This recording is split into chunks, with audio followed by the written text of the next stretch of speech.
welcome to Football Everyday, coming to you from the studios of Menara Star in conjunction, of course, with the 2014 FIFA World Cup that's happening in Brazil. My name's Nelson. Joining me today, Ian Yee and Daryl Go. Morning. On the couch.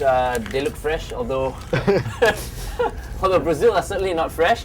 As we know, in this morning's first semi-final of the 2014 FIFA World Cup, host Brazil were more than convincingly knocked out of the tournament by 7-1 by a truly impressive Germany team. Where do you start with this one, Daryl? It was 3-0 after just 25 minutes, and it looked like the Germans were queuing up to score in the end.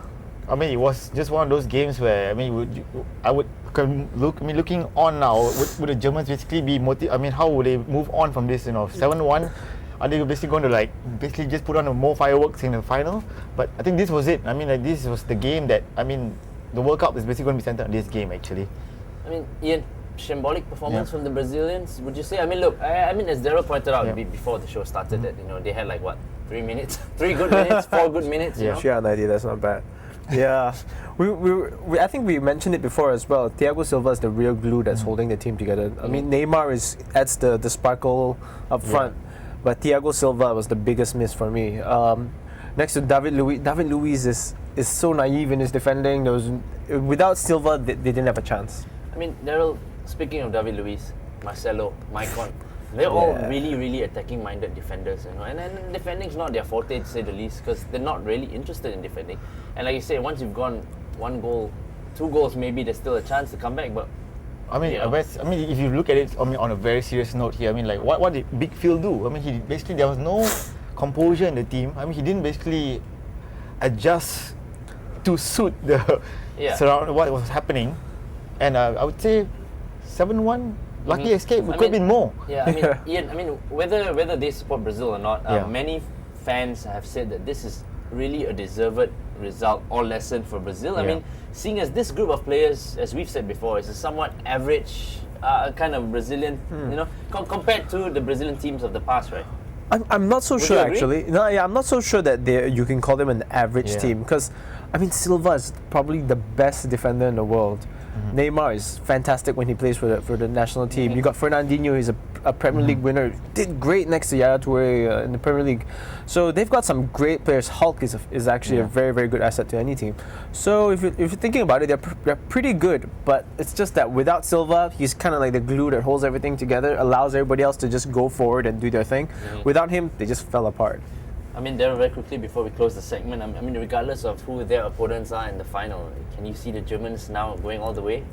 They'll be super confident on this one, but the fact that the way that the Germans went out of the game and coming out of the field, they were not celebrating or doing it like chest thumping or whatever. They were basically just getting on with the job. That's the German way, I guess. They stopped celebrating after the third or fourth goal. They were even shy to celebrate the goals. Can you imagine a whole stadium full of Brazilian fans? You don't want to milk it, man. You just want to get over and they were classy though. There was no over the top. So your verdict on Germany? Ian? Quickly. Great team. I think they got lucky to come up against a Brazilian team that was just perfect for them to tear apart without Silva. All the players bombing forward, perfect for them to just come in and be ruthless. So I won't get too carried away. Like Muller has been saying as well. He's been trying to calm people down. It's a great victory, but job's far from done. But Daryl, if Sami Khedira is scoring a goal against you, you're having a bad day at the office, right? They're queuing up. Pass it to him. Literally. Alright, tell you what, save that for later, as it is time for our customary break here on Football Everyday. We'll be right back with more chat and banter, as well as a look at the Argentina versus Holland semi-final. Alright, see you real soon here on Football Everyday.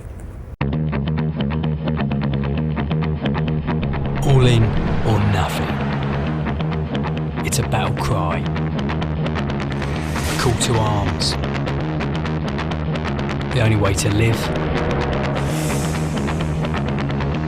The only way to play.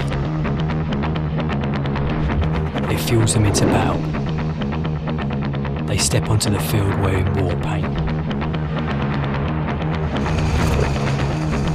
Unleashing speed, energy and control. Bearing the marks of those that know there is only one way. Hunt or be hunted. Fear or be feared.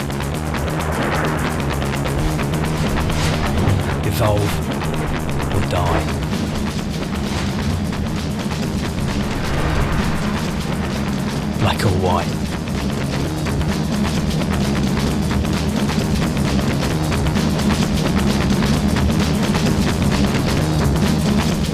Hey there, welcome back to the second segment of Football Everyday, where we take a look at the upcoming matches. And I tell you what, just one more semi-final to go, guys, before we find out who will take on Germany in the World Cup 2014 final.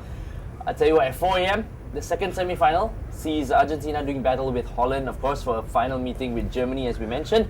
Now, Daryl, the Argies will be without Angel Di Maria, but could have Aguero back in the side, while the latest news is that the Dutch themselves might be missing top striker Robin van Persie, who is sick with some intestinal problems. So, Daryl, can you see a lot separating these two teams on paper? This is definitely going to be a tasty one here. And I mean, I've been watching a lot of Argentinian videos on YouTube about this game. I mean, the build-up, the press, it's basically win at all costs. That's the whole nation's mood now for Argentina. Yeah. And I mean, they really want it badly, especially on Brazilian soil. Yeah. You know what I mean? What better motivation That is little there, sting right? there, you Right? know? Yeah. I mean, Ian, Argentina will, of course, we know, again, be relying on Lionel Messi. And, well, Robin is the Oranjes, own version of Lionel Messi. yeah. So, I mean, as Daryl said, tasty battle in the cards for you. Yep, I can't wait to see Robin taking on this Argentinian defense. He's gonna run riot. If there's anything left in his tank, because I think he was going all out for 120 minutes, right?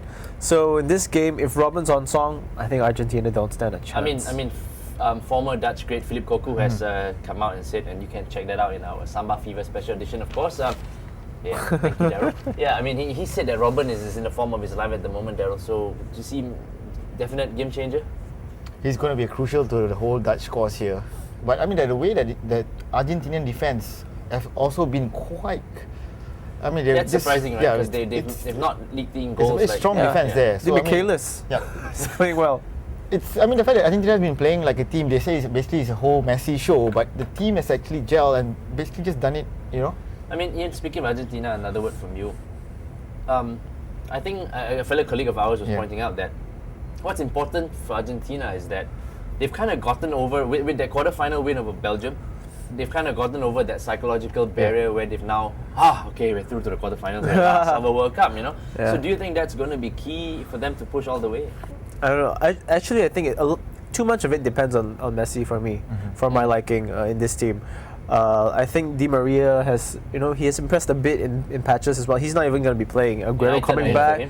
Yeah, let's hope so, right? But so too much relies on Messi, and in the last few months, maybe the past year, Messi has been struggling for fitness, struggling for form. Sometimes he looks like he's lost a yard of pace. So too much is depending on him, and I think Van Gaal is going to set his team to just lock up Messi. So I think they'll really struggle. It's going to be hard unless Aguero finally comes up with the goods for Argentina. I mean, quick one, Daryl, echoing on what Ian said. I mean, look, they are without Di Maria, so there's only Messi in terms of individual talent. So there's no better time for Argentina to come together as a team and make this work, right? But it would be also the face with playing against a Dutch team that's basically all-round talent everywhere. And I mean, looking at it right now, this game, I mean, it's not going to be a freak result. I'm put my money down. It's not 7-1. It's not going to be 7-1. It's going to be a very sobering semi-final. It could seriously go down to a 0-0. Yeah, I hope you're And wrong, a penalty 'cause I shootout. want to see goals. Yeah, you want to see goals. Give me a score prediction. A real score prediction. Okay, I would say Netherlands to basically edge it. Ian? Yeah, same here. I think they might even do it by more than the out goal. I hope both of you are wrong, but thank you very much for your opinion. I'll tell you what, before we see what happens in Argentina versus Holland, and before we bid you goodbye today, just check out a couple of entries here from Madan Rajasingham. Thanks a lot, right, for your photo entries in our selfie contest giveaway. So check out what Madan has sent us.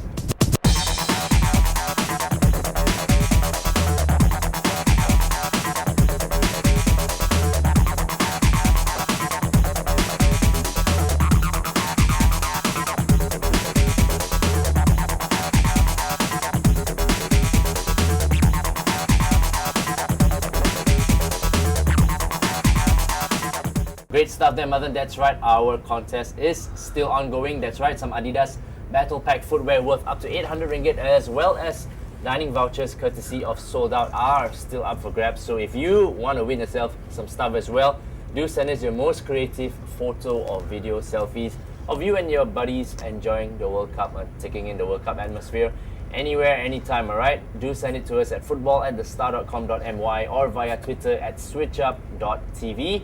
Of course, please do include your full name, IC number, and contact number so we can get in touch. Daryl, Ian, pleasure it's been. Only a few more days to go. Yep. Well, we still enjoy our football. We're hoping you do too as well. So we'll see you real soon. Same time, same place tomorrow here on Football Everyday. Thanks for watching. My-